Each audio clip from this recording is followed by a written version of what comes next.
ಒಬ್ಬೊಬ್ಬನ ಬಂದರೆ ಒಂದೊಂದು ಥರ ಮಾಡ್ಕೊಂಡು ಹೋಗ್ತೀರಿ, ಇದು ಸರಿಯಾ?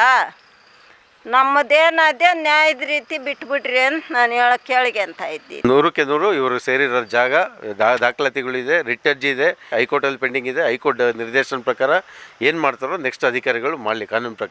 ಕಾನೂನು ಪ್ರಕಾರ ಮಾಡೋದಕ್ಕೆ ಇವ್ರದ್ದು ಯಾವುದೂ ಅಡ್ಡಿ ಆತಂಕ ಇಲ್ಲ.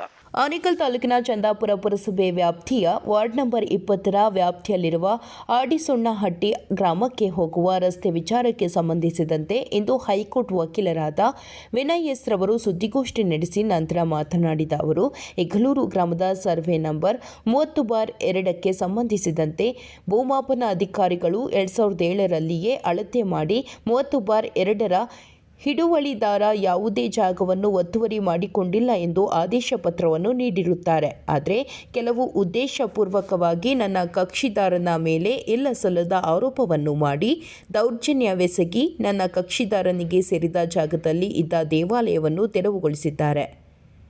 ಈ ವಿಚಾರಕ್ಕೆ ಸಂಬಂಧಿಸಿದಂತೆ ಈಗಾಗಲೇ ಮುನಿತಾಯಮ್ಮರವರು ನ್ಯಾಯಾಲಯದಲ್ಲಿ ದಾವೆ ಹೂಡಿದ್ದಾರೆ ಎಂದರು.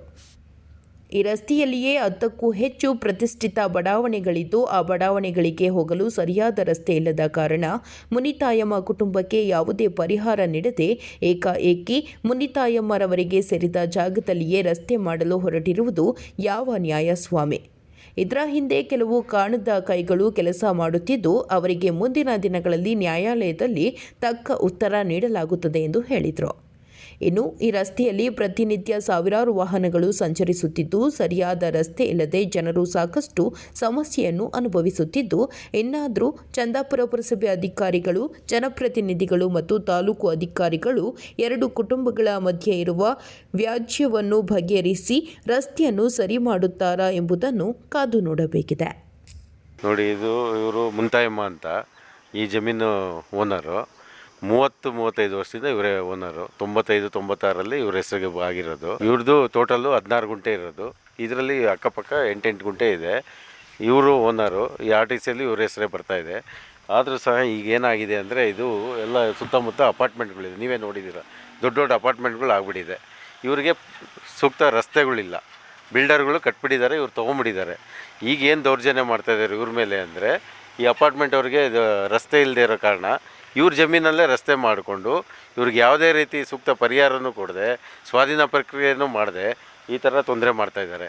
ಇವ್ರು ನೋಡಿ, ದೇವಸ್ಥಾನ ಕಟ್ಕೊಂಡು ಇವ್ರ ಜಮೀನಲ್ಲಿ ಚನ್ನಮಾತ್ಮ ದೇವಸ್ಥಾನ ಕಟ್ಕೊಂಡು ಇಲ್ಲಿ ಏನು ಸಂಪೆಲ್ಲ ಮಾಡಿಕೊಂಡು ಇದ್ದರು, ನವಗ್ರಹಗಳು ಇದ್ದು ಅದನ್ನೆಲ್ಲ ಬೀಳಿಸಿ ಶೀಟೆಲ್ಲ ಹೊಡೆದಾಕಿ ಈ ಥರ ಮಾಡಿದ್ದಾರೆ. ಅಲ್ಲಿ ಅದೆಲ್ಲ ಇತ್ತು.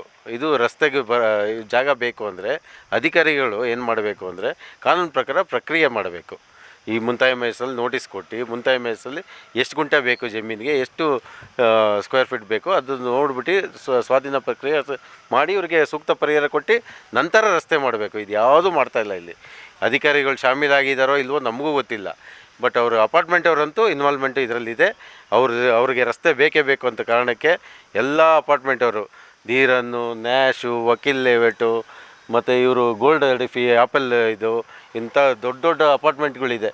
ಅವ್ರ ಬಿಲ್ಡಿಂಗ್ ನೋಡಿದ್ರೆ ರಸ್ತೆ ಈ ಥರ ಜಾಗದಲ್ಲಿ ಇದೆ ತೊಗೊಂಡಿದ್ದಾರೆ ಅಂತಲೇ ಅವ್ರಿಗೆ ಹೆಂಗೆ ತೊಗೊಂಡಿದ್ದಾರೋ ಗೊತ್ತಿಲ್ಲ. ಬಿಲ್ಡರ್ಗಳಿಗೂ ಮಾಡಬೇಕಾಗಿದ್ದು ಕೆಲಸ ಇದು.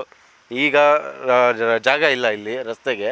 ಅದಕ್ಕೆ ಈ ಥರ ಓನರ್ಗಳ ಜಮೀನಲ್ಲಿ ಈ ಥರ ತೊಂದರೆ ಮಾಡಿ ಇವ್ರಿಗೆ ಇಷ್ಟು ವರ್ಷ ದಿನ ಬೆಳಗಾದರೆ ಆ ಅಮ್ಮ ನಿದ್ದೆ ಮಾಡ್ತಾಯಿಲ್ಲ. ಯಾವಾಗ ಹೋಗ್ಬಿಡುತ್ತೆ ರಸ್ತೆಗೆ. ಅವ್ರೇನು ತೊಂದರೆ ಮಾಡ್ತಾಯಿಲ್ಲ, ರಸ್ತೆ ಕೊಡ್ತಾರೆ. ಬಟ್ ಕಾನೂನು ಪ್ರಕ್ರಿಯೆಯಿಂದ ತೊಗೊಂಡು ಅವ್ರು ರಸ್ತೆ ಮಾಡಲಿ ಅಂತ ಅವ್ರದ್ದು ಉದ್ದೇಶ. ಅಧಿಕಾರಿಗಳು ಬಂದರು, ಸರ್ವೆ ಮಾಡಿದ್ರು, ಗಡಿ ಗುಡಿಸಿದ್ದಾರೆ, ಇಲ್ಲಿ ಗಂಟೆ ಮಾಡಿದ್ರು, ರಸ್ತೆ ಕೂಡ ಮಾಡಕ್ಕೆ ಬಂದರು. ಯಾಕೆ ಅವಾಗೆ ಅಡ್ಡಾಕ್ಬೋದಾಗಿತ್ತಲ್ಲ ನೀವೆಲ್ಲ?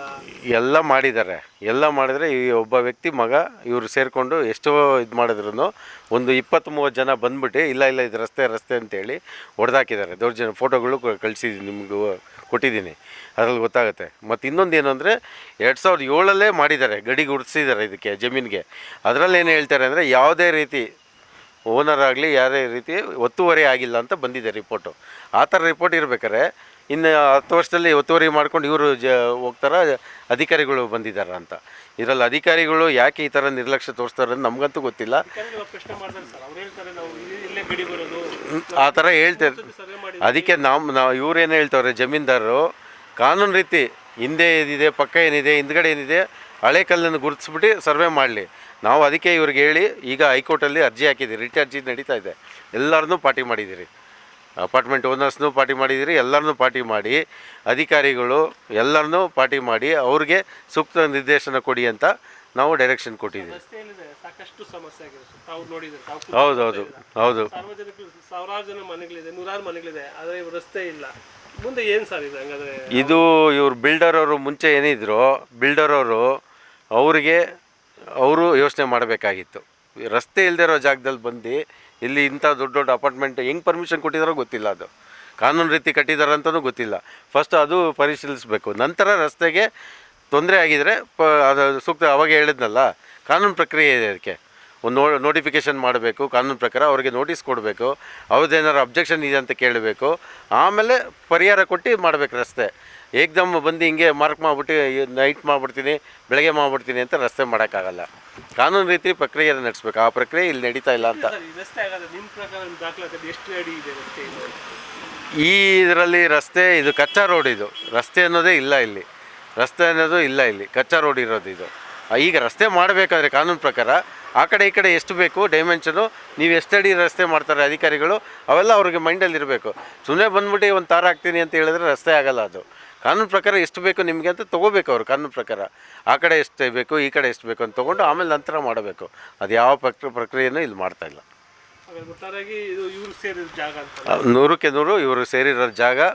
ದಾಖಲಾತಿಗಳಿದೆ, ರಿಟ್ ಅರ್ಜಿ ಇದೆ, ಕೋರ್ಟಲ್ಲಿ ಪೆಂಡಿಂಗ್ ಇದೆ, ಹೈಕೋರ್ಟಲ್ಲಿ ಪೆಂಡಿಂಗ್ ಇದೆ. ಹೈಕೋರ್ಟ್ ನಿರ್ದೇಶನ ಪ್ರಕಾರ ಏನು ಮಾಡ್ತಾರೋ ನೆಕ್ಸ್ಟ್ ಅಧಿಕಾರಿಗಳು ಮಾಡಲಿ. ಕಾನೂನು ಪ್ರಕಾರ ಮಾಡೋದಕ್ಕೆ ಇವ್ರದ್ದು ಯಾವುದೂ ಅಡ್ಡಿ ಆತಂಕ ಇಲ್ಲ. ಕಾನೂನು ಪ್ರಕಾರ ರಸ್ತೆಗೆ ಯಾರೂ ಅಡ್ಡಪಡಿಸಿಲ್ಲ. ರಸ್ತೆ ಮಾಡೋಕ್ಕೆ ಹೋಗಿ ಇವ್ರ ಜಮೀನಲ್ಲಿ ಬಂದು ರಸ್ತೆ ಮಾಡ್ತಾರೆ, ಅದಕ್ಕೆ ಅಡೆತಡೆ ಕೊಡ್ತಾ ಇರೋದೇ ಹೊರತು ರಸ್ತೆ ಮಾಡೋದಕ್ಕೆ ಈಗಲೂ ಇವ್ರದ್ದು ತೊಂದರೆ ಇಲ್ಲ. ಇವ್ರ ಜಾಗದಲ್ಲೇ ರಸ್ತೆ ಮಾಡಬೇಕು ಅಂತ ಅವ್ರಿಗೆ ಉದ್ದೇಶ ಇತ್ತು ಅಂದರೆ ಕಾನೂನು ಪ್ರಕ್ರಿಯೆಯಲ್ಲಿ ನೋಟಿಫಿಕೇಷನ್ ಮಾಡಲಿ, ಸ್ವಾಧೀನಪಡಿಸ್ಕೊಳ್ಳಿ, ಪರಿಹಾರ ಕೊಟ್ಟು ಮಾಡ್ಕೊಳ್ಳಿ. ತೊಂದರೆ ಮಾಡ್ತಾರೆ ಅಂತ ನಾನಿಲ್ಲ, ನಾನು ಕಟ್ಟಲ್ಲ ಬಿಲ್ಡಿಂಗು ರೋಡ್ನ ಬಿಟ್ಬಿಟ್ಟು ಪೂರ್ವದಿಂದ ಏನಿತ್ತ ಇವತ್ತೆಲ್ಲ ನಾನು ನೋಡ್ತಾ ಇರೋದು 50, 60, 70 ವರ್ಷದಿಂದ ನೋಡ್ತಾ ಇದ್ದೀನಿ. ನಾನು ಮುಟ್ಟಿದ್ದು ಇಲ್ಲಿ, ಬೆಳೆದಿರೋದಿಲ್ಲಿ. ಇವತ್ತು ಬಂದು ಇಲ್ಲಿ ಗಂಟ ಅದೇ ಅಂತ ಕಾನೂನು ಬಂದರೆ ನಾನು ಹೇಳಿದ್ದೀನಿ, ಸರ್ವೆ ಆಫೀಸರ್ಗೆ ಹೇಳಿದ್ದೀನಿ. ಒಬ್ಬೊಬ್ಬನ ಬಂದರೆ ಒಂದೊಂದು ಥರ ಮಾಡ್ಕೊಂಡು ಹೋಗ್ತೀರಿ, ಇದು ಸರಿಯಾ? ನಮ್ಮದೇನದೇ ನ್ಯಾಯದ ರೀತಿ ಬಿಟ್ಬಿಡ್ರಿ ಅಂತ ನಾನು ಕೇಳ್ಕೊಂತ ಇದ್ದೀನಿ.